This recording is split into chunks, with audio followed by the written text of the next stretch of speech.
স্বাগত জানাচ্ছি বিরতিহীন সংবাদ রাত ৯টায় বাংলাদেশে। আপনাদের সাথে আছে আমি মাহমুদা মৌমিতা এবং আমি গোলাম কিবরিয়া। জানাচ্ছি শিরোনামগুলো। বুদ্ধিজীবী হত্যায় জড়িত সবার বিচারের দাবি, শহীদদের তালিকা প্রকাশ হবে ২৬শে মার্চ।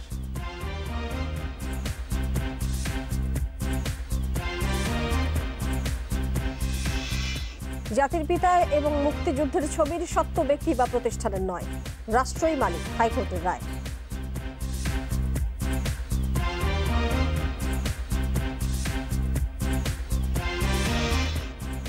শ্বাসকষ্ট নিয়ে হাসপাতালে ওবায়দুল কাদের ভালো আছেন জানিয়েছেন ১০ সদস্যের মেডিকেল বোর্ড।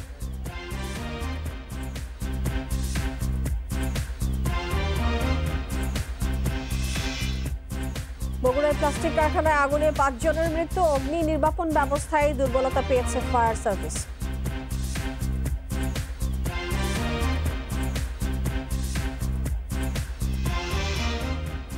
সারের দাম নিয়ন্ত্রণে মাঠে থাকবে ভ্রাম্যমাণ আদালত, মজুদ পর্যাপ্ত, সংকট তৈরি করলে ব্যবস্থা জানালেন কৃষিমন্ত্রী।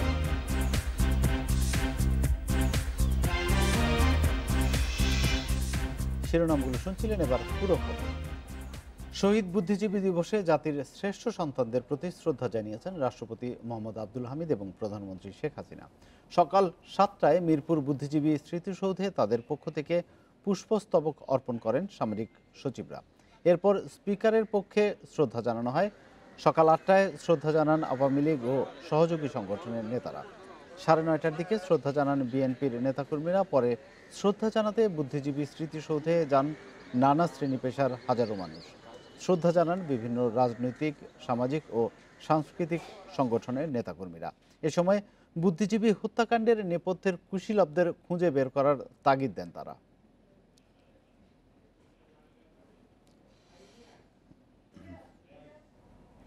বুদ্ধিজীবী দিবসে জাতির শ্রেষ্ঠ সন্তানদের প্রতি শ্রদ্ধা জানাতে সর্বস্তরের মানুষের ঢল নামে রাজধানীর রায়ের বাজার বধ্যভূমি এবং স্মৃতিসৌধে।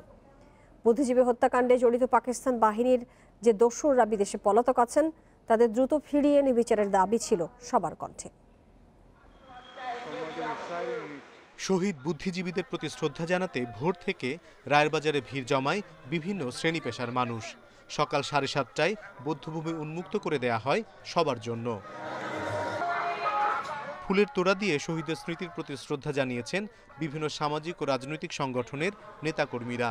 বুদ্ধিজীবী হত্যাকাণ্ডে জড়িত ঘৃণ্য রাজাকার আলবদরদের বিচারের দাবি ছিল সবার কণ্ঠে। বিভৎস দৃশ্য দেখেছি, কুকুরে লাশ টেনে হিঁচড়ে খাচ্ছে, দেখে ভয়ে আটকে উঠেছিলাম। এখনো সেই তালিকা হচ্ছে না। যারা শহীদ হয়েছেন তাদের তালিকাটা সরকারের যত তাড়াতাড়ি সম্ভব, আমি সরকারের কাছে আবেদন করব অত তাড়াতাড়ি যেন দেয়, কারণ নতুন প্রজন্মের সঠিক ইতিহাসটা জানা খুবই জরুরি। যারা পলাতক আসামি রয়েছে তাদের বিচার কাজ বা তাদেরকে আইনের আওতায় এখনো নিয়ে আসা সম্ভব হয়নি। ৮ বছর কেন লাগছে, আর কতদিন লাগবে এই শহীদ বুদ্ধিজীবীদের বিচারের কাজ, রায় কার্যকর করতে? বুদ্ধিজীবীদের শ্রদ্ধা জানাতে রায়ের বাজার বধ্যভূমিতে এসেছে নতুন প্রজন্মের প্রতিনিধিরাও। বড় বড় ব্যক্তি ছিল আর যারা অনেক বড় ডাক্তার ছিল তাদেরকে এই দিনে হত্যা করা হয়েছিল, তাই জন্য তাদেরকে আমরা শ্রদ্ধা জানানোর জন্য এসেছি। আমাদের দেশের মেধাবী সন্তানদের যারা হত্যা করেছিল আমরা তাদের ফাঁসি চাই এবং বিচার চাই। স্বাধীনতার ৫০ বছরেও শহীদ বুদ্ধিজীবীদের পূর্ণাঙ্গ তালিকা প্রকাশিত না হওয়ায় ক্ষোভ আছে স্বজনদের। শ্রদ্ধা জানাতে এসে মুক্তিযুদ্ধ মন্ত্রী বলেন, আগামী বছরের ২৬শে মার্চেই প্রকাশ করা হবে তালিকা। কোভিড-১৯-এর কারণে সব থানা থেকে আমরা সেগুলো উপজেলা থেকে ফেরত পাইনি। ফেরত পেলে অচিরেই আমরা আশা করছি যে পূর্ণাঙ্গ তালিকা, আমরা আশাবাদী যে আগামী ২৬শে মার্চ আমাদের মহান স্বাধীনতা দিবসের মধ্যে আমরা এই তালিকা, পূর্ণাঙ্গ তালিকা প্রকাশ করতে পারব। বুদ্ধিজীবী হত্যাকাণ্ডে জড়িত যেসব বাংলাদেশি বিদেশে পলাতক আছে তাদের দেশে ফিরিয়ে এনে বিচারের মুখোমুখি করতে সরকার তৎপরতা চালাচ্ছে জানান মুক্তিযুদ্ধ মন্ত্রী। অনিমেষ কর, ইন্ডিপেন্ডেন্ট নিউজ, ঢাকা। আন্তর্জাতিক শক্তির বিরোধিতার কারণে সব বুদ্ধিজীবী হত্যাকারীর বিচার এখনো সম্পন্ন করা যায়নি, তবে দ্রুতই সব জাতীয় ও আন্তর্জাতিক ষড়যন্ত্র ব্যর্থ হবে বলে মন্তব্য করেছেন আওয়ামী লীগ নেতারা। অন্যদিকে বিএনপি বলছে মুক্তিযুদ্ধের আশা আকাঙ্ক্ষা এখনো পূরণ হয়নি। সকালে বুদ্ধিজীবী দিবস উপলক্ষে শ্রদ্ধা জানাতে গিয়ে এসব কথা বলেন নেতারা। মঙ্গলবার ভোর থেকে মিরপুর শহীদ বুদ্ধিজীবী স্মৃতিসৌধ ও রায়ের বাজার বধ্যভূমিতে গণমানুষের ঢল নামে। জাতির সূর্য সন্তানদের প্রতি ফুলেল শ্রদ্ধা অর্পণ করেন তারা। রায়েরবাজারে শ্রদ্ধা জানিয়ে তথ্যমন্ত্রী বলেন, আন্তর্জাতিক শক্তির বিরোধিতার জন্য সব অপরাধীদের বিচার সম্পন্ন করা যায়নি। আর আওয়ামী লীগ নেতারা বলেন, 50 বছর আগের এই ঘৃণ্য হত্যাকাণ্ডের জন্য পাকিস্তানের ক্ষমা চাওয়া উচিত। বুদ্ধিজীবীদের হত্যার বিচারের জন্য আমাদের সরকার বদ্ধপরিকর। বিচার হয়েছে এবং অনেকেই পলাতক আছে এবং তাদেরকেও ফিরিয়ে আনার জন্য আমরা চেষ্টা করছি, আমাদের সরকার চেষ্টা করছে। পাকিস্তান এখনো ক্ষমা চায় নাই। আমরা আজকের দিনে প্রত্যাশা করি পাকিস্তান তাদের 71-এর এই গণহত্যার জন্য, বর্বরচিত হত্যাকাণ্ডের জন্য জাতির কাছে ক্ষমা চাইবে, আন্তর্জাতিক ক্ষমা চাইবে। যে ষড়যন্ত্র, দেশীয় এবং আন্তর্জাতিক ষড়যন্ত্র, সেই ষড়যন্ত্রকে ব্যর্থ করে দিয়ে শেখ হাসিনার নেতৃত্বে এই বাঙালি জাতি তার নবতর সোপানে এগিয়ে যাবে। এই হলো এবারে বুদ্ধিজীবী দিবসের প্রত্যয়। মিরপুরের বুদ্ধিজীবী স্মৃতিসৌধে শ্রদ্ধা জানিয়ে মির্জা ফখরুল বলেন, মুক্তিযুদ্ধের আশা আকাঙ্ক্ষা এখনো পূরণ হয়নি। দেশে পাকিস্তানি শাসন চলছে বলে অভিযোগ তোলেন আসম আব্দুর রব। আর জাতীয় পার্টির চেয়ারম্যান জিএম কাদের বলেন, স্বাধীনতার এত বছর পরও বৈষম্যমুক্ত সমাজ গড়তে ব্যর্থ হয়েছে বাংলাদেশ। দেশনেত্রী বেগম খালেদা জিয়া শুধু নয়, কাউকেই তারা এখানে রাজনীতি করতে দিতে চান না এবং এই দেশে তারা বিরাজনীতিকরণের প্রক্রিয়া শুরু করেছেন। দেশনেত্রী বেগম খালেদাকে একদিকে যেমন তারা বন্দী করে রেখেছেন, চিকিৎসার সুযোগ দিচ্ছেন না, অন্যদিকে সমস্ত দেশপ্রেমিক মানুষের উপর তারা অত্যাচার নির্যাতন চালিয়েছেন। 9 জানুয়ারির পরে পাকিস্তানি শাসন ব্যবস্থা আবার জারি হয়ে গেছে। 50 বছরে অর্জন হইলেও গণতন্ত্রের সম্মেলনে আমরা যেতে পারিনি। আর বর্ষুরি কি, এগুলি কিছুই মূল্যায়ন হয় নাই। বৈষম্য হচ্ছে সরকারি দল এবং সাধারণ মানুষের মধ্যে, বৈষম্য হচ্ছে ধনী এবং দরিদ্রের মধ্যে। আর শোষণ, সেটা আমরা দেখতে পাচ্ছি বা বুঝতে পারছি যখন আমরা দেখছি যে আমাদের দেশের millions and billions of dollar পৃথিবীর বিভিন্ন দেশে পাওয়া যাচ্ছে। দলমত নির্বিশেষে দেশের উন্নয়ন ও গণতন্ত্রকে প্রাতিষ্ঠানিক রূপ দিতে সবাইকে ঐক্যবদ্ধ হয়ে কাজ করার আহ্বান জানান রাজনীতিবিদরা।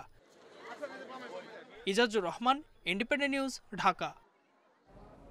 জাতির পিতা বঙ্গবন্ধু শেখ মুজিবুর রহমান, তার পরিবার এবং মুক্তিযুদ্ধের ছবির সত্য কোনো ব্যক্তি বা প্রতিষ্ঠানের নয়, রাষ্ট্রই সব ছবির মালিক বলে রায় দিয়েছে হাইকোর্ট। মঙ্গলবার বিচারপতি মামনুন রহমান এবং বিচারপতি খন্দকার দিলিরুজ্জামানের বেঞ্চ এই রায় দিয়েছেন।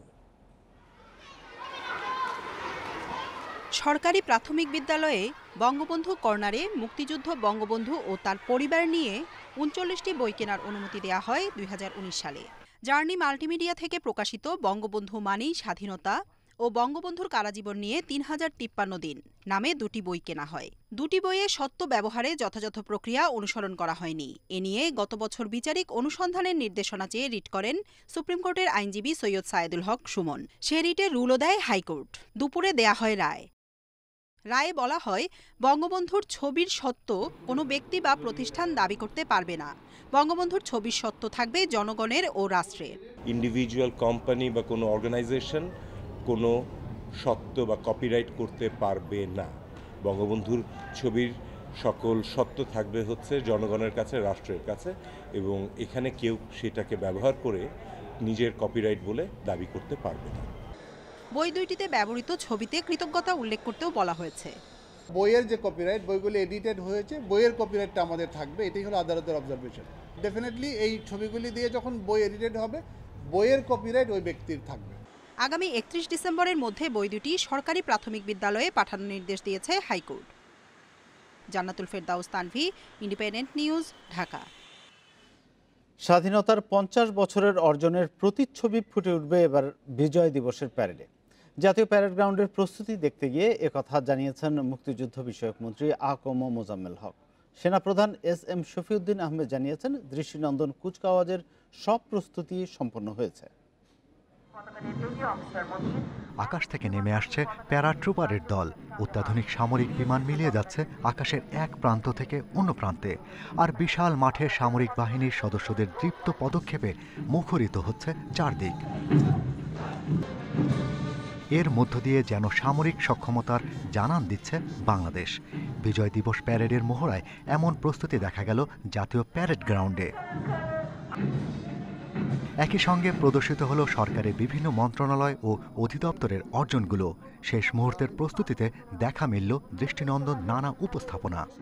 আমাদের এই 50 বছরের যে অর্জন, তার উপরে আমরা গুরুত্ব দিয়েছি যে 50 বছরে আমরা কোথায় ছিলাম 50 বছর আগে, এখন আমরা কোথায় এসেছি সেটা। এই প্যারেডটাকে যতটা সুন্দর এবং কালারফুল করা সম্ভব আমরা চেষ্টা করেছি। এবারের বিজয় দিবসের প্যারেডে যুক্তরাষ্ট্র, মেক্সিকো, ভারত, রাশিয়া সহ 6টি বন্ধুপ্রতিম দেশের সামরিক বাহিনীর সদস্যরা সালাম জানাবেন বাংলাদেশের রাষ্ট্রপতিকে। সুবর্ণ জয়ন্তীর কুচকাওয়াজ একটা ভিন্ন মাত্রায় হচ্ছে, সেই জন্য বন্ধুপ্রতিম কিছু দেশ কুচকাওয়াজে তারা অংশগ্রহণ করেছেন। এটা একটাই তাৎপর্য বহন করে যে বাংলাদেশ এখন বিশ্বের অনেকেরই দৃষ্টি আকর্ষণ করছে। আমাদের সক্ষমতা মাননীয় প্রধানমন্ত্রী যেখানে নিয়ে গেছেন সেটা সবার জন্যই একটা আকর্ষণের বিষয় হয়ে দাঁড়িয়েছে।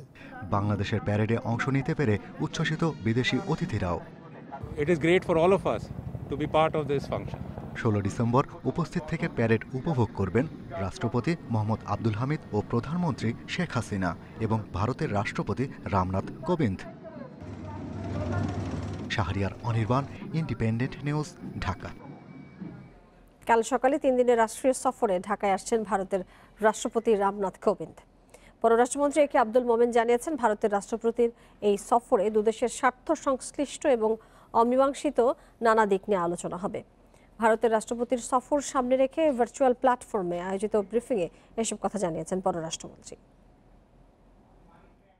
স্বাধীনতার সুবর্ণ জয়ন্তী ও জাতির পিতা বঙ্গবন্ধু শেখ মুজিবুর রহমানের জন্মশতবার্ষিকী অনুষ্ঠানে অংশ নিতে বুধবার সকালে ঢাকায় আসছেন ভারতের রাষ্ট্রপতি রামনাথ কোবিন্দ। এই রাষ্ট্রীয় সফরে ভারতের ফার্স্ট লেডি, শিক্ষা প্রতিমন্ত্রী, 2 জন সংসদ সদস্য, পররাষ্ট্র সচিব সহ বিভিন্ন দপ্তরের উচ্চ পদস্থ কর্মকর্তারাও আসবেন। শাহজালাল আন্তর্জাতিক বিমানবন্দরে রামনাথ কোবিন্দকে স্বাগত জানাবেন রাষ্ট্রপতি মোহাম্মদ আব্দুল হামিদ। সফরের প্রথম দিন সাভারের জাতীয় স্মৃতিসৌধে মুক্তিযুদ্ধের শহীদদের প্রতি শ্রদ্ধা নিবেদন করবেন ভারতের রাষ্ট্রপতি। এরপরে বঙ্গবন্ধু স্মৃতি জাদুঘরে জাতির পিতার প্রতিকৃতিতে শ্রদ্ধা জানাবেন। একই দিন সোনারগাঁও হোটেলে তার সঙ্গে সৌজন্য সাক্ষাৎ করবেন প্রধানমন্ত্রী শেখ হাসিনা ও পররাষ্ট্রমন্ত্রী। পরে সন্ধ্যায় বঙ্গভবনে যাবেন রামনাথ কোবিন্দ। রাষ্ট্রপতির সাথে বঙ্গভবনের সৌজন্য সাক্ষাৎ করবেন। এ সময় ভারতের মহামান্য রাষ্ট্রপতি বাংলাদেশের মহান মুক্তিযুদ্ধের সময় ব্যবহৃত একটি T-55 ট্যাঙ্ক এবং একটি MiG-29 যুদ্ধ বিমান বাংলাদেশ জাতীয় জাদুঘরে সংরক্ষণ ও প্রদর্শনের জন্য মহামান্য রাষ্ট্রপতিকে উপহার হিসাবে প্রদান করবেন। বিজয় দিবসের সুবর্ণ জয়ন্তী ও মুজিব বর্ষ উপলক্ষে জাতীয় প্যারেড গ্রাউন্ড ও সংসদের দক্ষিণ প্লাজায় আয়োজিত রাষ্ট্রীয় অনুষ্ঠানে যোগ দেবেন ভারতের রাষ্ট্রপতি। সৌজন্য হলেও ভারতের রাষ্ট্রপতির এ সফরে 2 দেশের স্বার্থ সংশ্লিষ্ট নানা দিক নিয়ে আলোচনা হবে বলে জানিয়েছেন পররাষ্ট্রমন্ত্রী। বাংলাদেশ এবং ভারতের যখনই আমরা সাক্ষাৎ হয় আমাদের সব ধরনের সমস্যাই আমরা আলোচনা করি। আর এটা যদিও এটি কাটিসি আপনার বিশেষ আয়োজনে উনি আসতেছেন, তবুও মনে করা হয় যে আমরা আমাদের ইস্যুগুলো ভারতের সাথে খোলামেলা আলোচনা করব। সফরের শেষ দিন শুক্রবার রমনা কালী মন্দির পরিদর্শন শেষে দুপুরেই দিল্লি ফিরে যাবেন রামনাথ কোবিন্দ। Nafizatullah, Independent News, Dhaka. বিজয়ের সুবর্ণ জয়ন্তী, বঙ্গবন্ধু জন্মশতবার্ষিকী উদযাপন এবং ভারতের রাষ্ট্রপতির সফরের জন্য বুধবার থেকে রাজধানীতে থাকবে 4 স্তরের নিরাপত্তা ব্যবস্থা। তাই কাল থেকে কিছু সড়কে যান চলাচল থাকবে নিয়ন্ত্রিত। দুপুরে সংবাদ সম্মেলনে ডিএমপি কমিশনার বলেন, সড়কে যান নিয়ন্ত্রিত থাকায় এইচএসসি পরীক্ষার্থীদের সময় নিয়ে বাসা থেকে বের হলে কেন্দ্রে পৌঁছাতে সমস্যা হবে না। মহান বিজয় দিবস ও জাতির পিতা বঙ্গবন্ধু শেখ মুজিবুর রহমানের জন্মশতবার্ষিকী উদযাপন উপলক্ষে রাষ্ট্রীয়ভাবে আয়োজন করা হয়েছে 3 দিনের অনুষ্ঠান। তারই প্রস্তুতি চলছে জাতীয় সংসদ ভবন প্রাঙ্গণে। একই সাথে 3 দিনের রাষ্ট্রীয় সফরে বুধবার ঢাকায় আসছেন ভারতের রাষ্ট্রপতি রামনাথ কোবিন্দ। ভারতের রাষ্ট্রপতি সফর ও অনুষ্ঠানের নিরাপত্তা নিয়ে সংবাদ সম্মেলনে ডিএমপি কমিশনার জানান, বৈশ্বিক ও অভ্যন্তরীণ বিভিন্ন ইস্যু মাথায় রেখেই নিরাপত্তা পরিকল্পনা সাজানো হয়েছে। যে কোনো অপ্রীতিকর পরিস্থিতি মোকাবেলায় নগরের বিভিন্ন জায়গায় নিয়মিত অভিযান চালাচ্ছে পুলিশ। স্পেসিফিক কোনো থ্রেট নাই। আমরা এই জঙ্গি তৎপরতার ব্যাপারে আমরা কখনোই আসলে নিশ্চিত হতে পারি না এবং একেবারে নিশ্চিত করে বলতে পারি না যে আমরা নিরাপদ আছি, কারণ তারা সবসময় তৎপর থাকে। যে কোনো সুযোগ পেলেই তারা সবল দেওয়ার চেষ্টা করে। এটি মাথায় রাখা হচ্ছে নিরাপত্তা প্ল্যান সাজানোর সময়। এদিকে অনুষ্ঠান উপলক্ষে ভিভিআইপি চলাচল নির্বিঘ্ন করতে সোনারগাঁও ক্রসিং, ফার্মগেট, বিজয় সরণি, মহাখালী, গণভবন ক্রসিং ও আসাদ গেট সহ বেশ কিছু জায়গায় যান চলাচল সীমাবদ্ধ করা হবে। তাই এইচএসসি পরীক্ষার্থীদের পর্যাপ্ত সময় নিয়ে বাসা থেকে বের হওয়ার আহ্বান জানান ডিএমপি কমিশনার। শিক্ষার্থী ভাই বোনদের তাদের অভিভাবকদের অনুরোধ করব একটু সময় হাতে নিয়ে যেন তারা দয়া করে পরীক্ষা সেন্টারে জন্য শুরু করেন। আর যদি কোথাও মনে করেন যদি আটকিয়ে গেছেন, সাথে সাথে যেন আমাদের 999-এ ফোন করেন, তাহলে আমরা পুলিশ আমাদের গাড়ি দিয়ে তাদের আমরা পরীক্ষা সেন্টারে পৌঁছে দেওয়ার ব্যবস্থা করব। জাতীয় সংসদ ভবন ও প্যারেড গ্রাউন্ডে যে সকল দর্শনার্থীরা আসবেন তাদের স্বাস্থ্যবিধি মানাতে কঠোর অবস্থায় থাকবে আইন শৃঙ্খলা বাহিনী। Khaled Raihan, independent News, Dhaka. শ্বাসকষ্ট নিয়ে বিএসএমএমইউতে ভর্তি আছেন আওয়ামী লীগ সাধারণ সম্পাদক এবং সড়কমন্ত্রী ওবায়দুল কাদের। মঙ্গলবার দুপুরে হাসপাতালে ভর্তি করা হয় তাকে। এরপর 10 সদস্যের মেডিকেল বোর্ড তাকে পর্যবেক্ষণ করে জানান ভালো আছেন ওবায়দুল কাদের। তার সুস্থতার জন্য দেশবাসীর কাছে দোয়া চেয়েছেন তার পরিবার। 2019 সালে 3 মার্চ গুরুতর অসুস্থ হয়ে বঙ্গবন্ধু শেখ মুজিব মেডিকেল বিশ্ববিদ্যালয়ে ভর্তি হয়েছিলেন ওবায়দুল কাদের। পরে তাকে চিকিৎসার জন্য সিঙ্গাপুর নেওয়া হয়। সেখানে 2 মাসেরও বেশি সময় চিকিৎসা নিয়ে সুস্থ হয়ে দেশে ফেরেন তিনি। মঙ্গলবার ঠান্ডা ও বুকে ব্যথার চিকিৎসার জন্য বিএসএমএমইউতে আবারও ভর্তি হয়েছেন। বিভিন্ন পরীক্ষা নিরীক্ষার পর জানা যায় ফুসফুসে কিছুটা সংক্রমণ আছে। তবে ডাক্তাররা জানান তার করোনা টেস্ট নেগেটিভ এসেছে। ফুসফুসের সংক্রমণের জন্য ওষুধ দেওয়া হয়েছে। কালকে অফিসে গেছে আর ওখানে একটু অ্যাজমার ভাব দেখছে উনি, তো কিছুক্ষণ পরে কাশারি চলে আসছে। আসার পর লাঞ্চে সামান্য পানি আসি গেছে, সকালে মনে একটু ব্যথা অনুভব করে হাসপাতালে আসছে আর কি। তো এখানে ডাক্তার বলছে মোটামুটি ভালো, আমার সাথে কথা বলছে। ওবায়দুল কাদেরের চিকিৎসার জন্য মেডিসিন, বক্ষব্যাধি, ডায়াবেটিস বিশেষজ্ঞদের সমন্বয়ে বিএসএমএমইউর ভিসিকে প্রধান করে মেডিকেল বোর্ড গঠন করা হয়েছে। আমরা আমাদের বিশেষজ্ঞ 10 জনের একটি টিম ওনাকে পরীক্ষা নিরীক্ষা করে। তারা বলেছে যে একটু রেস্ট নেওয়া দরকার। একটু আগেও দেখে এসেছি যে অক্সিজেন স্যাচুরেশন 99, ওনার পালস রেট 73, তার মানে এভরিথিং উইদিন নর্মাল লিমিট। দল ও পরিবারের পক্ষ থেকে তার সুস্থতার জন্য দেশবাসীর দোয়া কামনা করা হয়। এই সময় হাসপাতালে গিয়ে অহেতুক ভিড় না করার জন্য অনুরোধ জানিয়েছেন হাসপাতাল কর্তৃপক্ষ। Arafatur Rahman, Independent News, Dhaka. প্রধানমন্ত্রী শেখ হাসিনাকে নিয়ে দেয়া কটূক্তিপূর্ণ বক্তব্য প্রত্যাহার করে ক্ষমা চেয়েছেন বিএনপির যুগ্ম মহাসচিব সৈয়দ মোয়াজ্জেম হোসেন আলাল। মঙ্গলবার সকালে গণমাধ্যমে পাঠানো এক সংবাদ বিজ্ঞপ্তিতে তিনি ক্ষমা চান। মোয়াজ্জেম হোসেন আলাল বর্তমানে ভারতের একটি হাসপাতালে চিকিৎসাধীন রয়েছেন। তার কিডনিতে অস্ত্রোপচার হয়েছে। তার একটি বক্তব্য নিয়ে সম্প্রতি বিরূপ প্রতিক্রিয়ার সৃষ্টি হয়। এ ঘটনায় তার বিরুদ্ধে দেশের বিভিন্ন স্থানে মামলা হয়েছে। শরীয়তপুরে একটি মানহানির মামলায় আলালের বিরুদ্ধে সমনও জারি হয়।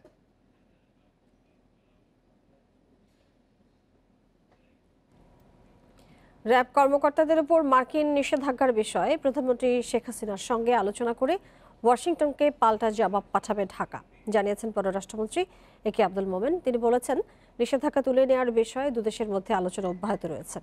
সকালে ভার্চুয়াল প্ল্যাটফর্মে আয়োজিত এক ব্রিফিংয়ে মন্ত্রী এসব কথা জানিয়েছেন। প্রধানমন্ত্রী আমাদের একটি দায়িত্ব দিয়েছেন, এটা আলাপ আলোচনা করে আমরা উত্তর দেব। এমনি একা হুট করে উত্তর দেওয়া ঠিক হবে না, কারণ আমেরিকার সব সিদ্ধান্ত সঠিক এমন না। আপনার সেই বুড়ি বুড়ি এক্সাম্পল আছে। আমরা আলোচনা করব এবং আশা করি তারা ওই দেশটা পরিপক্ক লোকজন আছেন, জ্ঞানী লোক আছেন, তারা তখন তাদের অবস্থা পরিবর্তন করবে। আমরা সেই প্রচেষ্টাই চালাবো। নোয়াখালীর এখলাসপুরে নারীকে বিবস্ত্র ও নির্যাতনের মামলায় 13 আসামিকে 10 বছর করে কারাদণ্ড দিয়েছে আদালত।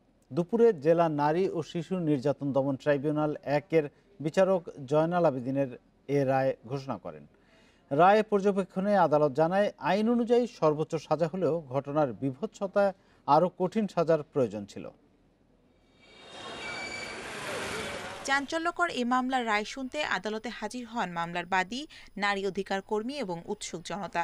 এর আগে আদালতে হাজির করা হয় 9 আসামিকে। দুপুর 12টা 20 মিনিটে 65 পৃষ্ঠার রায় পড়া শুরু করেন বিচারক। এ সময় ১৩ আসামির সবাইকেই ১০ বছর করে কারাদণ্ড এবং ৫০,০০০ টাকা জরিমানা করা হয়। ঘটনার বিভৎসতায় আরও কঠোর সাজার প্রয়োজন থাকলেও আইন অনুযায়ী সর্বোচ্চ দেয়া হয়েছে বলে পর্যবেক্ষণে জানায় আদালত। বিভৎস করে ধর্ষণের চেষ্টা করছে, ধর্ষণ করতে গেছে, মূলত ধর্ষণ চেষ্টা করছে। এই বিচারক ফাইন্ডিংসে বলছেন যে এটা তাদের জন্য শাস্তি কম, কারণ যেহেতু সর্বোচ্চ শাস্তি এটা, এছাড়া আদালতের কিছু করার ছিল না, এর চেয়ে বেশি শাস্তি হওয়া উচিত ছিল বলে আদালত মন্তব্য করছে। মামলায় অসন্তোষ প্রকাশ করে মামলার বাদী জানিয়েছেন আসামিরা ছাড়া পেলে নিরাপত্তার শঙ্কায় পড়বে তার পরিবার। তবে এ রায়কে নারীর প্রতি সহিংসতাকারীদের জন্য বড় বার্তা বলে মন্তব্য নারী অধিকার কর্মীদের। যে এই ঘটনাটা ঘটেছিল ভয়াবহ এবং জঘন্যতম ঘটনা, আজকের রায়ে আমরা সেই জন্য সন্তুষ্টি প্রকাশ করছি, কিন্তু আরও অনেক সোচ্চার হতে হবে, এবং শুধু নারীদের না, এ দেশের পুরুষদেরও। আসামিদের মধ্যে ৯ জন কারাগারে থাকলেও পলাতক রয়েছেন ৪ জন। এই রায়ের বিরুদ্ধে উচ্চ আদালতে আপিলের কথা জানিয়েছেন আসামিপক্ষ। এই মামলায় কোনো প্রত্যক্ষদর্শী সাক্ষী নাই, কি কারণে তাকে সাজা দেওয়া হলে এটা আমাদের বোধগম্যতার বাইরে। আমরা এই রায় সংক্ষুব্ধ, আমরা এই রায়ের বিরুদ্ধে উচ্চ আদালতে আপিল করব। ২০২০ সালের ২ সেপ্টেম্বর স্থানীয় দেলোয়ার বাহিনীর সদস্যরা ওই নারীকে বিবস্ত্র করে নির্যাতন চালায়। এই ঘটনার ভিডিও সামাজিক যোগাযোগ মাধ্যমে ভাইরাল হলে সারা দেশে সমালোচনার ঝড় ওঠে। Independent news desk. বগুড়ার সান্তাহারে প্লাস্টিক কারখানায় আগুনে পুড়ে মৃত্যু হয়েছে ৫ জনের। নিহতদের একজন কারখানা মালিকের স্বজন বলে নিশ্চিত হওয়া গেলেও বাকিদের পরিচয় এখনো পর্যন্ত পাওয়া যায়নি। এদিকে কারখানাটির অগ্নি নির্বাপন ব্যবস্থা দুর্বল ছিল বলে জানিয়েছে ফায়ার সার্ভিস। মঙ্গলবার বেলা ১১টার দিকে বগুড়ার সান্তাহারের বিআইআরএস প্লাস্টিক কারখানায় হঠাৎই আগুন দেখতে পান শ্রমিকরা। মুহূর্তেই পুরো কারখানায় ছড়িয়ে পড়ে আগুনের লেলিহান শিখা। খবর পেয়ে ফায়ার সার্ভিসের ১০টি ইউনিট আগুন নেভানোর কাজ শুরু করে। আগুন ভয়াবহ রূপ নেয়, যোগ দেয় আরও ৩টি ইউনিট। ২ ঘন্টার চেষ্টায় পরিস্থিতি নিয়ন্ত্রণে আনে ফায়ার সার্ভিস। পরে কারখানা থেকে উদ্ধার হতে থাকে একের পর এক মরদেহ। স্বজনদের আহাজারিতে ভারী হয়ে ওঠে কারখানা এলাকার পরিবেশ। সে সময় স্বজনকে খুঁজে না পাওয়ার অভিযোগও করেছেন অনেকে। প্লাস্টিকের যে পিপিটা তৈরি হয়, যে ফেব্রিকটা আসে, ফেব্রিকের ভিতর থেকে আগুনটা লাগছে। এই আগুনটা লাগার কারণে আমাদের এই সামনে রিসাইকেল ছিল, রিসাইকেলের ভিতর আগুনটা গেছে। আর ছেলে যে দেখাতে সিগুন সুতাতে শাহজাহান নাম সাবধানী না কোনো পায়নি। প্লাস্টিক কারখানার মালিক সান্তাহার পৌরসভার মেয়র মোহাম্মদ তোফাজ্জল হোসেন ক্ষতিগ্রস্ত পরিবারকে আর্থিক সহায়তার আশ্বাস দিয়েছেন তিনি। আগুনে প্রায় ৩০ কোটি টাকার ক্ষতি হয়েছে বলে দাবি তার। এদেরকে আগে দাফন কাফন আমরা ব্যবস্থা করব, করার পরে আমাদের সঙ্গে ব্যক্তিগতভাবে আমরা বসে নিয়ে যতটুকু আমার দ্বারা সম্ভব ওদেরকে পাশে দাঁড়াবো। ২০ কোটি টাকার মেশিন আছে, নতুন মেশিন সব। পরে গত ৩ দিন আগে আমার পেপার কাপের পুরো সেট আপ আসছে, ওটাও পুড়ে গেছে। আর টোটাল প্রজেক্ট আমার ৩০ কোটি টাকার প্রজেক্ট।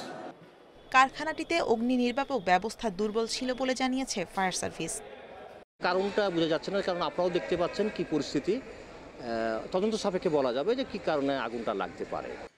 ঘটনা তদন্তে এরই মধ্যে কাজ শুরু করেছে সিআইডি, আর ৪ সদস্যের তদন্ত কমিটি গঠন করেছে জেলা প্রশাসন। আমরা একটা কমিটি করে দিয়েছি অতিরিক্ত জেলা ম্যাজিস্ট্রেটের নেতৃত্বে, এবং ইউনো সহ কলকারখানা পরিদর্শক, ফায়ার ব্রিগেডের যারা আছেন তারা তদন্ত করে দেবেন, রিপোর্ট দেবেন, সেই অনুযায়ী ব্যবস্থা নেওয়া হবে। বিআইআরএস প্লাস্টিক কারখানাটিতে পরিবেশগত ছাড়পত্র ছিল না বলে জানিয়েছে পরিবেশ অধিদপ্তর। Shamima Rahman, Independent news.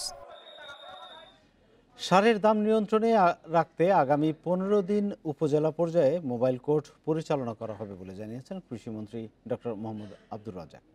কৃত্রিম ঘাটতি সৃষ্টি করে দাম বাড়ালে ডিলারদের লাইসেন্স বাতিল সহ আইনগত ব্যবস্থা নেওয়া হবে। সচিবালয়ে ডিলারদের সঙ্গে বৈঠকে একথা জানান কৃষিমন্ত্রী। এ সময় তিনি বলেন, দেশে পর্যাপ্ত সার মজুদ আছে।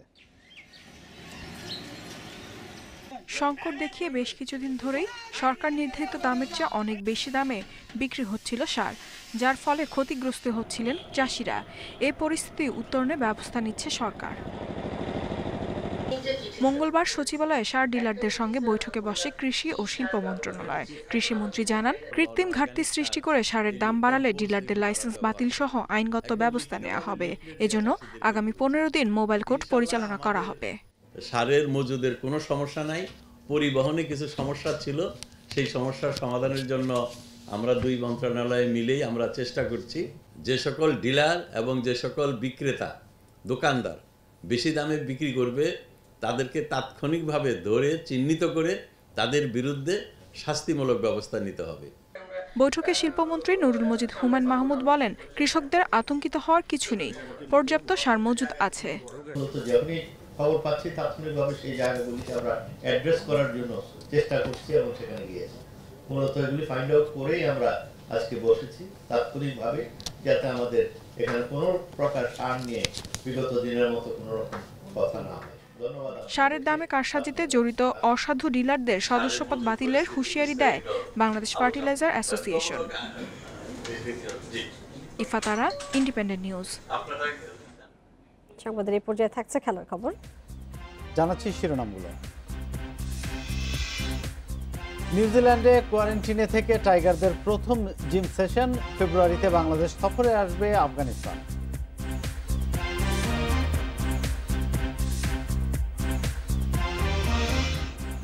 এশিয়ান চ্যাম্পিয়ন্স ট্রফি হকিতে কাল বাংলাদেশের প্রথম ম্যাচ। শক্তিশালী ভারতের বিপক্ষে প্রতিদ্বন্দ্বিতা গড়তে চায় লাল সবুজ।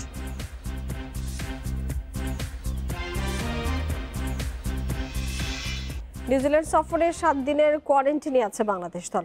বন্দি জীবনের চতুর্থ দিন জিম ওয়ার্কের সুযোগ পেয়েছে টাইগাররা। টিম হোটেলের অস্থায়ী জিমে ঘাম ঝরিয়েছেন মুশফিক শান্তরা।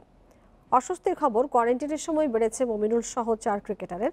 এদিকে নিউজিল্যান্ডে তরুণদের জন্য নিজেদের প্রমাণের সুযোগ দেখছেন সাবেক অধিনায়ক রকিবুল হাসান। নিউজিল্যান্ড সফরে ঘরবন্দি জীবন শেষের দিকে টাইগারদের।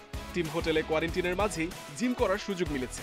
ফিটনেস ট্রেনার নিকলির পাঠশালায় দারুণ সিরিয়াস সাদমান শান্তরা। ছন্দে ফেরার তাড়নায় মুশফিকের আপ্রাণ চেষ্টা। তামিম সাকিবের অনুপস্থিতিতে তার দিকেই যে তাকিয়ে বাংলাদেশ। নিউজিল্যান্ডে পেসারদের নিতে হবে গুরুদায়িত্ব। বডি কন্ডিশনে কিভাবে ফিট থাকতে হবে সে নিয়ে আলাদাভাবে কাজ করেছে পেস ইউনিট। ট্রেনারের পাশে ছিলেন বোলিং কোচ ওটিস গিবসনও। এরই মধ্যে অস্বস্তির খবর, কোয়ারেন্টিনের সময় বেড়েছে অধিনায়ক মুমিনুল সহ 4 ক্রিকেটারের। 7 দিনের বদলে এখন তাদের থাকতে হবে 10 দিনের কোয়ারেন্টিনে। নিউজিল্যান্ডগামী বিমানে ইয়াসির, মিরাজদের পাশে কোভিড পজিটিভ ব্যক্তি থাকায় সময়সীমা বাড়িয়েছে নিউজিল্যান্ড স্বাস্থ্য মন্ত্রণালয়।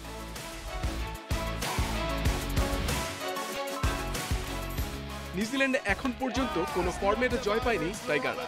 চলতি বছরে 3টি করে টি-20 ও ওয়ানডে খেললেও আসেনি সাফল্য। এবার সাদা পোশাকের লড়াই। খারাপ সময় পেছনে ফেলতে তরুণদের মাঝে সম্ভাবনা দেখছেন সাবেক অধিনায়ক রকিবুল হাসান। নিকট অতীতে আমরা খুব ভালো ক্রিকেট খেলছি না। এই আমরা টেস্ট সিরিজ হারলাম পাকিস্তানের সাথে। ইয়েস, পাকিস্তান আমাদের থেকে অনেক শক্তিশালী দল, কিন্তু এইভাবে হারাটা তো আমরা চাইনি। চ্যালেঞ্জটা নিতে হবে যে আগামী দিনে যারা খেলোয়াড় টিমে আছে, এবং এই সিরিজটাতে আমরা যদি সিরিজ হেরেও যাই বা লড়াই করেও যদি হারি, আমি মনে করবো সেটাই আমাদের জন্য একটা বিরাট প্রাপ্তি হবে। নিউজিল্যান্ডের বিপক্ষে বাংলাদেশের 2 ম্যাচ টেস্ট সিরিজের প্রথমটি 1 জানুয়ারি মাউন্ট মঙ্গানুয়ে, পরেরটি 9 জানুয়ারি ক্রাইস্টচার্চে। Mohammad Nazim, Independent News. আগামী ফেব্রুয়ারিতে বাংলাদেশে আসবে আফগানিস্তান দল। সফরে মোট 5টি ম্যাচ খেলবে তারা। আইসিসি সুপার লিগের অংশ হিসেবে থাকছে 3টি ওডিআই, এছাড়া থাকছে 2টি টি-20। মঙ্গলবার 2023 পর্যন্ত দ্বিপাক্ষিক সিরিজের পরিকল্পনা প্রকাশ করেছে আফগানিস্তান ক্রিকেট বোর্ড। এসিবির এফটিপি অনুযায়ী আগামী ফেব্রুয়ারি-মার্চে বাংলাদেশের বিপক্ষে ওডিআই ও টি-20 সিরিজ খেলবে আফগানরা। দিনক্ষণ চূড়ান্ত না হলেও ধারণা করা হচ্ছে ফেব্রুয়ারিতে বিপিএল শেষ হওয়ার পরই হবে এই দ্বিপাক্ষিক সিরিজ। 2019 সালে সবশেষ বাংলাদেশে এসেছিল আফগানিস্তান দল। সেই সফরে একটি টেস্ট ও জিম্বাবুয়ে সহ ত্রিদেশীয় সিরিজ খেলেছিল রশিদ মুজিবরা। বাংলাদেশ ক্রিকেট লিগ বিসিএল এর প্রথম রাউন্ডে ওয়ালটন সেন্ট্রাল জোনের দাপট অব্যাহত। মিঠুন মিজানুরের পর সেঞ্চুরি পেয়েছেন সৌম্য সরকার। চট্টগ্রামের সব আলো ছিল সৌম্যের দিকে। 2019-এর ফেব্রুয়ারির পর প্রথম শ্রেণীর ক্রিকেটে সেঞ্চুরি পেলেন এই বাঁহাতি। 3 উইকেটে 563 রানে প্রথম ইনিংস ঘোষণা করে সেন্ট্রাল জোন। 1 ছক্কা এবং 10 চারে 104 রানে অপরাজিত ছিলেন সৌম্য। সালমান এবং মোসাদ্দেক তুলেছেন 50। 344 রানে পিছিয়ে থেকে দ্বিতীয় ইনিংসে নামে নর্থ জোন। দিন শেষে বোর্ডে 5 উইকেটে 172 রান। শেষ দিন ইনিংস পরাজয় এড়ানোর চ্যালেঞ্জ তাদের সামনে।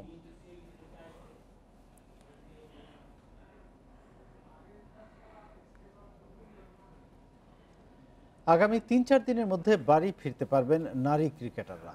ওমিক্রনে আক্রান্ত দুজন হাসপাতালে থাকলেও শারীরিক অবস্থা ভালো। বিশ্বকাপের আগে প্রস্তুতিতে মালয়েশিয়ায় গিয়ে টাইগ্রেসরা খেলবে 5 জাতির টুর্নামেন্ট। তবে বিশ্বকাপের আয়োজক নিউজিল্যান্ডে আগে ভাগে যাওয়া হচ্ছে না নিগার রুমানাদের। জিম্বাবুয়ে থেকে দেশে ফিরে বাড়ি ফেরা তারা ছিল, কিন্তু ওখান থেকে বয়ে আনা ওমিক্রন হতাশ করেছে। 2 নারী ক্রিকেটারকে সোমবার রাজধানীর মুগদা হাসপাতালে ভর্তি করা হয়েছে। তাদের শরীরে উপসর্গ নেই। 2-1 দিনের মধ্যে টেস্টে নেগেটিভ রেজাল্ট এলেই বাড়ি ফিরতে পারবেন তারা, সঙ্গে দলের বাকি সদস্যরাও। সপ্তাহখানেক ছুটি শেষে ক্যাম্পে যোগ দেবেন ক্রিকেটাররা। বিশ্বকাপের আগে নিজেদের প্রস্তুতিতে 4 জানুয়ারি মালয়েশিয়া যাবে টাইগ্রেসরা। সেখানে 3 সপ্তাহের ক্যাম্প শেষে 5 দলের টুর্নামেন্টে অংশ নেবে বাংলাদেশ। মালয়েশিয়ায় আমাদের অনেক অভিজ্ঞতা রয়েছে, আমাদের সঙ্গে আবহাওয়া, মাঠ, এনভায়রনমেন্ট অনেক মিলই কিন্তু আছে। তো সেই হিসাবে আমরা এখানে ধরেন মালয়েশিয়া যাওয়ার আগ পর্যন্ত তাদেরকে নিয়ে আমরা বাড়ি থেকে হয়তো তারা 5-7 দিনের মধ্যে আসবে, আসার পরেই আমরা সেই ক্যাম্পটা করব। নিউজিল্যান্ডে বসবে এবারের আসর। কন্ডিশনের সাথে মানিয়ে নিতে ওখানে আগে ভাগে যাওয়ার সুযোগ মিলছে না, তাই প্রথমবার বিশ্বকাপ খেলায় ঘাটতি থেকে যাচ্ছে। তবে কাছাকাছি কন্ডিশনে ক্রিকেটারদের প্রস্তুতি সুযোগ করে দিচ্ছে বিসিবি। আমরা চেষ্টা করছি, আমরা আইসিসির সঙ্গে কথা বলছি এবং বোর্ড আমরা যেটা সিদ্ধান্ত নিয়েছি, আমরা যদি নিউজিল্যান্ডে আমরা করতে নাও পারি, আমরা চেষ্টা করব আশেপাশে কোনো জায়গায় করার, যাতে করে যেটা হলো আমাদের সিমিলার কন্ডিশন এবং আমাদের যে মেয়েরা যেন নিজেদেরকে গুছিয়ে নিতে পারে এবং সেই পরিবেশে মানিয়ে নিতে পারে, সেই কারণেই আমরা সেই কাজটা করব। জিম্বাবুয়েতে দেশীয় কোচে সাফল্য মিলেছে, বিশ্বকাপেও ওদের উপর আস্থা রাখছে BCB. Saiful Majumder, Independent News. Saif স্পোর্টিংকে 2-0 গোলে হারিয়ে স্বাধীনতা কাপের ফাইনালে আবাহনী। 2016 সালের পর প্রথমবার এই টুর্নামেন্টের ফাইনালে উঠল আকাশী নীলরা। কমলাপুর স্টেডিয়ামে আধিপত্য বিস্তার করে খেলেছে আবাহনী। প্রথম সাফল্য আসে ম্যাচের 24 মিনিটে ডি বক্সের বাইরে থেকে দুর্দান্ত ফ্রি কিকে গোল করেন ড্যানিয়েল কলিন্দ্রেস। শেষ দিকে কোস্টারিকান তারকার অ্যাসিস্টে ব্যবধান দ্বিগুণ করেছেন নাবিব নেওয়াজ জীবন। এদিকে দ্বিতীয় সেমিতে লড়ছে বসুন্ধরা কিংস এবং পুলিশ এফসি। এখন পর্যন্ত 1-1 সমতা। ম্যাচের 7 মিনিটে পুলিশকে এগিয়ে দেন দানিলো। আধা ঘন্টার মাথায় সমতা ফেরান ইব্রাহিম। টুর্নামেন্টের ফাইনাল 18 ডিসেম্বর। সেটা ছিল তো একটা কাহিনী হলো এবং অ্যাবসলিউট ব্লান্ডার বলবো বাংলাদেশ পুলিশ এফসির ব্যাক লাইনে। আমরা অনেক প্রশংসা করছিলাম যে তারা সলিডলি সবকিছু নেগোশিয়েট। শটটা কলিন্দ্রেস নেবেন, নিয়েছেন Daniel Colindres. What a hit! যত বিশেষণ। এশিয়ান চ্যাম্পিয়ন্স ট্রফি হকিতে নিজেদের প্রথম ম্যাচে কাল শক্তিশালী ভারতের বিপক্ষে লড়বে বাংলাদেশ। র্যাঙ্কিং, পরিসংখ্যান সব দিক থেকেই বেশ এগিয়ে থাকা ভারতের বিপক্ষে ভালো খেলাই লক্ষ্য কোচ ও অধিনায়কের। কিন্তু পাসপোর্ট না থাকায় রাকিবুলকে পাচ্ছে না স্বাগতিকরা। মাওলানা ভাসানী স্টেডিয়ামে ম্যাচ শুরু কাল বেলা 3:30টায়। পাকিস্তানের বিপক্ষে প্রস্তুতি ম্যাচে দারুণ এক ফিল্ড গোলে লিড এনে দিয়েছিলেন প্রথমবার জাতীয় দলে ডাক পাওয়া রকিবুল হাসান। বিকেএসপির এই তরুণকে নিয়ে আশাবাদী ছিল ম্যানেজমেন্ট, কিন্তু আন্তর্জাতিক ম্যাচের ক্ষেত্রে খেলোয়াড়দের পাসপোর্ট থাকা যে বাধ্যতামূলক তা জানাই ছিল না হকি ফেডারেশনের। দীর্ঘ 40 মাস পর আন্তর্জাতিক ম্যাচের প্রত্যাবর্তনে এমন হযবরল অবস্থা। 1 মাস আগে তড়িঘড়ি করে কোচ নিয়োগ, 10 দিনের প্রস্তুতি আর জাপান পাকিস্তানের বিপক্ষে 2টি প্রস্তুতি ম্যাচের অভিজ্ঞতাই সম্বল। প্রথম পরীক্ষা ভারত, যারা কদিন আগেই টোকিও অলিম্পিকে ব্রোঞ্জ জিতেছে। তাদের বিপক্ষে ভালো খেলা মানে লড়াই করে হার, এই বাস্তবতাটা জানেন বাংলাদেশ কোচ ও অধিনায়ক। টেকনিক আমাদের শিখিয়েছে, আমরা যদি ওগুলা 100% ট্রাই করতে পারি, ইনশাল্লাহ ভালো কিছু বলতে মেবি 2-1, 3-1 এরকম একটা রেজাল্ট আর কি। আমরা যদি বলতে যাই যে তাদের সাথে আমরা জিতবো কিংবা ড্র করবো, আমাদের জন্য অনেক টাফ আর কি। বিশ্বাস করি নিজেদের শতভাগ দিয়ে ছেলেরা লড়াই করবে। ভারত অনেক শক্তিশালী দল, র্যাঙ্কিংয়ে তারা অনেক এগিয়ে। জয়ের আশা করাটা বাস্তবিক নয়, আবার যে কোনো লড়াইয়ে নামলে জয়ের লক্ষ্য নিয়েই নামতে হয়। ভারতের বিপক্ষে কখনোই জয় পায়নি বাংলাদেশ, তবে বয়সভিত্তিক পর্যায়ে 2বার জয়ের সুখস্মৃতি আছে। শেষবার 2016 জুনিয়র এশিয়া কাপে 5-4 গোলের জয়, যেখানে একাই 4 গোল করেছিলেন বর্তমান অধিনায়ক আশরাফুল। Abidur Rahman, Independent News, Dhaka. সংবাদে এখন খেলার খবরে ছিল এই পর্যন্তই। এবারে চলে যাচ্ছে ভিন্ন প্রসঙ্গে।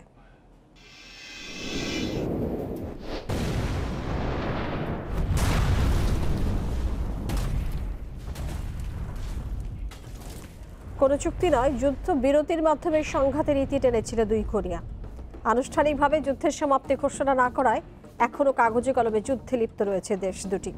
তবে এবার 70 বছরের পুরনো কোরীয় যুদ্ধের আনুষ্ঠানিক ইতি টানতে একমত হয়েছে দেশ দুটি। এতে সম্মতি জানিয়েছে যুক্তরাষ্ট্র, চীনও।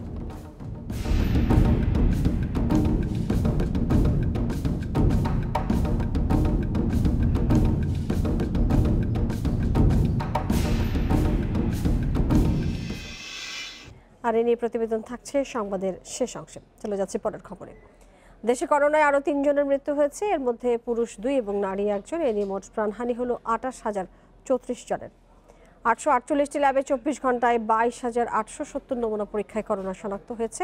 295 জনের পরীক্ষা বিবেচনায় শনাক্তের হার 1.29%। মঙ্গলবার স্বাস্থ্য অধিদপ্তরের বিজ্ঞপ্তিতে জানানো হয়, দেশে মোট করোনা আক্রান্তের সংখ্যা দাঁড়িয়েছে 15,80,005 জনে। সুস্থ হয়েছেন আরও 247 জন। এ নিয়ে মোট সুস্থ 15,44,664 জন।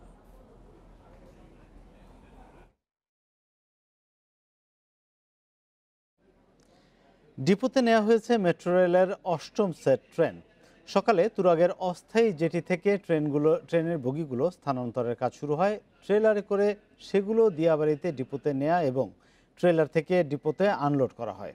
প্রতি সেট ট্রেনে 4টি বগি ও 2টি ইঞ্জিন রয়েছে। 200 টন ধারণ ক্ষমতার ক্রেনের সাহায্যে প্রতিটি বগিকে ট্রেলারে স্থানান্তর করা হয়। মেট্রো রেল কর্তৃপক্ষ জানিয়েছে, সেটগুলো ডিপোতে আসার পর পারফরমেন্স টেস্ট ও ট্রায়াল রান করা হয়। এদিকে মেট্রো রেলের বাকি 2 সেট ট্রেন জানুয়ারির প্রথম সপ্তাহে জেটিতে এসে পৌঁছাবে। আগামী সেপ্টেম্বরের মধ্যে ট্রেনগুলোর ট্রায়াল রান শেষ হবে। 10 সেট ট্রেনের মাধ্যমে 2022 সালের 16 ডিসেম্বর মেট্রো রেলের বাণিজ্যিক চলাচল শুরু হবে উত্তরা আগারগাঁও রুটে।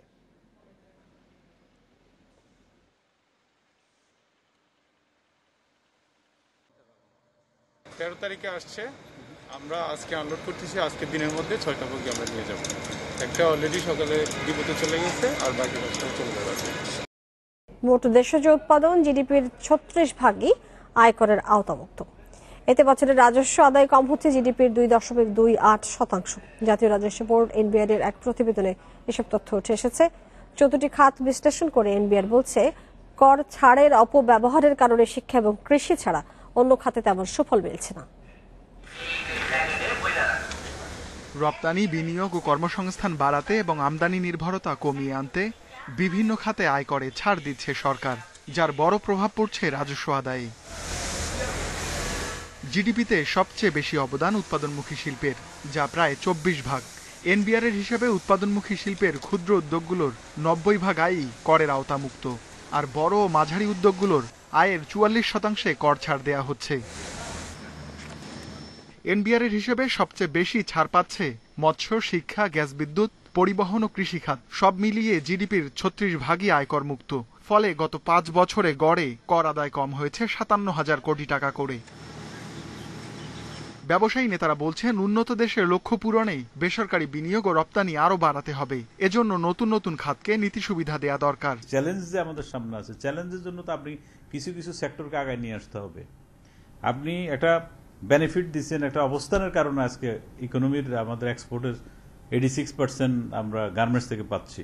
তা আপনার শুধু একটা কি দিয়ে কি আপনি হবে, আরো তো অনেকগুলি সেক্টরকে আপনি নিয়ে আসতে পারবেন। তো পটেনশিয়াল যেসব সেক্টরগুলি আছে, যাদেরকে আপনি একটু হেল্প করলে আগায় যেতে পারে, তাদেরকে নিয়ে আসতে হবে। তবে কর ছাড়ের সুফল কাঙ্ক্ষিত মাত্রায় নয় বলছে এনবিআর। প্রতিবেদন বলছে, শুধু শিক্ষা ও কৃষিতে দেয়া ছাড় সঠিকভাবে ব্যবহার হচ্ছে। অন্য খাতের ছাড় নিয়ে প্রশ্ন তুলেছে সংস্থাটি। বিদ্যুৎ উৎপাদন, অর্থনৈতিক অঞ্চল, আইটি খাতে ছাড় প্রাসঙ্গিক নয় উল্লেখ করে এনবিআর বলছে, ছাড় দিলেও এসব খাতের উৎপাদন খরচ বেশি। দুটো বিষয় খুব গুরুত্বপূর্ণ। একটা হলো যে আমরা যা ছাড় দিচ্ছি সেটার হিসাব স্পষ্টভাবে করা এবং এটা প্রকাশ্যভাবে করা। দ্বিতীয় হলো যে অবশ্যই যে কর ছাড়গুলো আমরা দিচ্ছি, সেই কর ছাড়গুলো দেওয়ার ক্ষেত্রে একটা সময় বেঁধে দেওয়া, আমরা কতদিনের জন্য কর ছাড় দিচ্ছি। কারণ সারা জীবনের জন্য সবাইকে সুবিধা দেওয়া যায় না। তো সেই বিষয়গুলো এখনো আলোচনার সময় এসেছে। মৎস্য এবং অর্থনৈতিক অঞ্চল ও রপ্তানি প্রক্রিয়াকরণ এলাকায় দেয়া কর ছাড় পুনর্মূল্যায়নের পরামর্শ এসেছে এনবিআর এর প্রতিবেদনে। এছাড়া অনির্দিষ্টকালের জন্য কোনো খাতে ছাড় না দেওয়ারও সুপারিশ করা হয়েছে। Ruhul Amin, independent News, Dhaka. দুই কোরিয়ার মধ্যকার যুদ্ধের ইতি টানতে নীতিগতভাবে একমত হয়েছে নর্থ কোরিয়া, সাউথ কোরিয়া, চীন ও যুক্তরাষ্ট্র। সোমবার অস্ট্রেলিয়া সফররত সাউথ কোরিয়ার প্রেসিডেন্ট মুন জে-ইন এই কথা জানান। তবে নর্থ কোরিয়ার কিছু দাবির কারণে এখনো আলোচনা শুরু হয়নি বলে জানান তিনি। কোরীয় যুদ্ধের শুরু 1950 সালে, যা 1953 সালে নর্থ ও সাউথ কোরিয়ার আলাদা রাষ্ট্র হিসেবে আত্মপ্রকাশের মাধ্যমে শেষ হয়। তবে কোনো শান্তি চুক্তির মাধ্যমে নয়, যুদ্ধবিরতির মাধ্যমে সংঘাতের ইতি টেনেছিল দুই দেশ। আনুষ্ঠানিকভাবে যুদ্ধের সমাপ্তি ঘোষণা না করায় এখনো কাগজে কলমে যুদ্ধে লিপ্ত রয়েছে দেশ দুটি, যেখানে শুরু থেকে নর্থ কোরিয়াকে চীন ও সাউথ কোরিয়াকে সমর্থন দিচ্ছে যুক্তরাষ্ট্র। তবে এবার 70 বছরেরও বেশি পুরনো এই যুদ্ধের আনুষ্ঠানিক ইতি টানতে একমত হয়েছে দেশ দুটি। এছাড়া এতে সম্মতি জানিয়েছে যুক্তরাষ্ট্র ও চীন। অস্ট্রেলিয়া সফরে যাওয়া সাউথ কোরিয়ার প্রেসিডেন্ট মুন জে-ইন এক সংবাদ সম্মেলনে এই কথা জানান। কোরীয় যুদ্ধের আনুষ্ঠানিক সমাপ্তির ঘোষণা দিতে নীতিগতভাবে একমত হয়েছে নর্থ ও সাউথ কোরিয়া, যুক্তরাষ্ট্র এবং চীন। তবে আলোচনার আগে কিছু শর্ত আরোপ করেছে উত্তর কোরিয়া, যার কারণে এখনো আলোচনায় বসা সম্ভব হয়নি। তবে এই বিষয়ে আলোচনায় বসতে নর্থ কোরিয়ার শর্ত বাধা সৃষ্টি করছে বলে উল্লেখ করেন মুন। জানান, আলোচনা শুরুর পূর্ব শর্ত হিসেবে মার্কিন নিষেধাজ্ঞা প্রত্যাহার ও যুক্তরাষ্ট্রের শত্রুতামূলক নীতি বন্ধের দাবি জানিয়েছে নর্থ কোরিয়া। সেপ্টেম্বরে দেশটির নেতা কিম জং উনের বোন কিম ইয়ো জং আলোচনা বসার বিপরীতে এসব শর্ত জুড়ে দেন। শিগগিরই এই বিষয়ে আলোচনা শুরুর কথা জানিয়েছেন মুন জে-ইন। এই পদক্ষেপ নর্থ কোরিয়াকে পরমাণু অস্ত্র তৈরিতে নিরুৎসাহিত করবে বলে আশা প্রকাশ করেন তিনি। আশরাফ শুভ, ইন্ডিপেন্ডেন্ট নিউজ। আর এই ছিল বিরতিহীন সংবাদ রাত 9টায় বাংলাদেশের আয়োজন। আরো বিস্তারিত জানতে চোখ রাখুন ফেসবুক, ইউটিউব এবং টুইটারে। সাথে থাকার জন্য আপনাদের সবাইকে ধন্যবাদ জানাচ্ছি।